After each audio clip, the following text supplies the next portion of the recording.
MissFortune has always been a strong AD carry in every meta because of her enormous item flexibility. She can simply build whatever is OP on the current patch, or whatever she needs for any given matchup, and in this MissFortune guide you get everything you need to know in less than 5 minutes. First of all, MissFortune is a strong laner, which means she is very hard to counter in champ selects. The only matchup in which MissFortune would be at a slight disadvantage is Ashe AD carry, and Ashe is not even that big a deal when you properly play around her. However, MissFortune AD carry kinda struggles versus enemy Bard or Zilean supports, so keep that in mind. Your big advantage with this champion is that you can always have perfect synergy with your own support, since MissFortune can play all 3 bot lane playstyles: poke and pressure, enchant late game, and of course all-in snowball.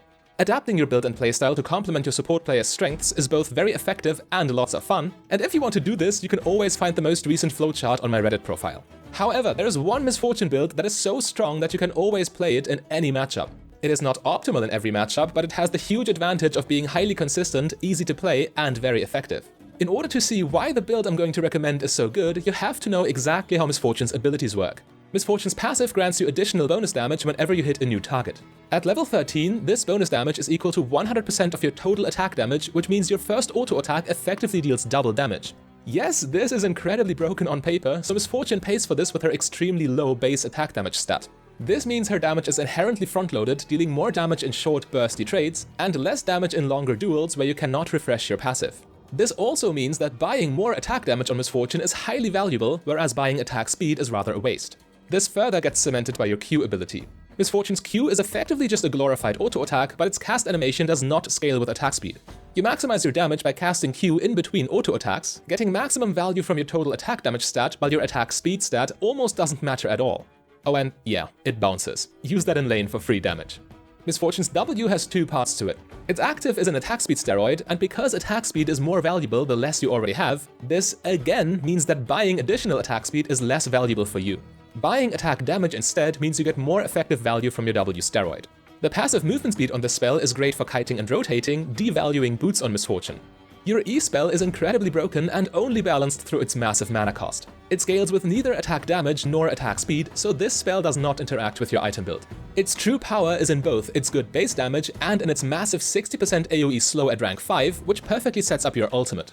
This spell is probably the biggest reason to invest in more attack damage. Its AD scaling is absurd, but its AP and crit scalings are quite feeble. Therefore, to get the most out of the spell, you need 2 stats: raw attack damage and armor penetration. Okay, so how exactly are we going to get maximum value out of MissFortune's kit? First of all, we want to max E by level 9 and abuse this broken ability as much as possible. In order to not run out of mana in the process while at the same time taking full advantage of E's pressure potential, you want to go for Arcane Comet, Mana Flow Band, Absolute Focus, and Gathering Storm with Magical Footwear and Biscuit Delivery secondary. Your shards are attack speed, adaptive force, and armor. You swap for magic resist against bot lane mages. The cooldowns on Comet and MissFortune's E are pretty much in perfect synchrony, so you can just spam E whenever it is up and connect with Comet for free due to E's slow. The pressure in lane is unreal. You need Mana Flow Band and Biscuits in combination with your starting item tier of the Goddess to enable this strategy.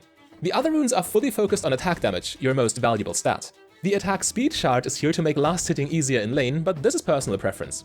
Magical Footwear in combination with W is more than enough movement speed, so you don't need to spend a single piece of gold on boots. Instead, you can dump everything into raw attack damage.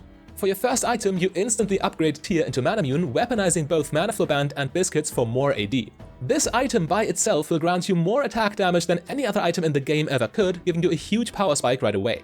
Then you click the subscribe button and buy your mythic item Shield Bow. Your passive and your Q fully apply lifesteal for perfect synergy, and Shield Bow's mythic passive provides you with even more attack damage as the game progresses. MissFortune is the best Bloodthirster user in the game, so you buy this item third. As mentioned, lifesteal is broken on her, but additionally, you will always keep your W movement speed when you are shielded, even when under attack. This is why you max W second, and also because your W allows you to get more value out of all the crit chance you buy. Your next item is always Lord Dominic's Regards, even against the squishiest of opponents. At this point in the game, base armor will be quite high, and especially your ultimate benefits from armor pen way more than from crit modifiers. Nonetheless, you buy Infinity Edge next, since amplifying your crits in combination with your truly massive attack damage stat is always optimal here. Finally, you sell your magical boots for one last crit item. I recommend Rapid Fire Cannon. It doesn't provide any AD, but at this point you have so much that the extra attack speed and the safety from the bonus range are actually useful. This MissFortune build is strong at all stages of the game. It is a lane bully, has utility and damage for the mid-game, and scales like a monster. Nevertheless, MissFortune is highly flexible, and this is just my personal approach. If you want to go more in depth and see how the best AD carry players in the world are playing MissFortune, then click the link on your screen right there.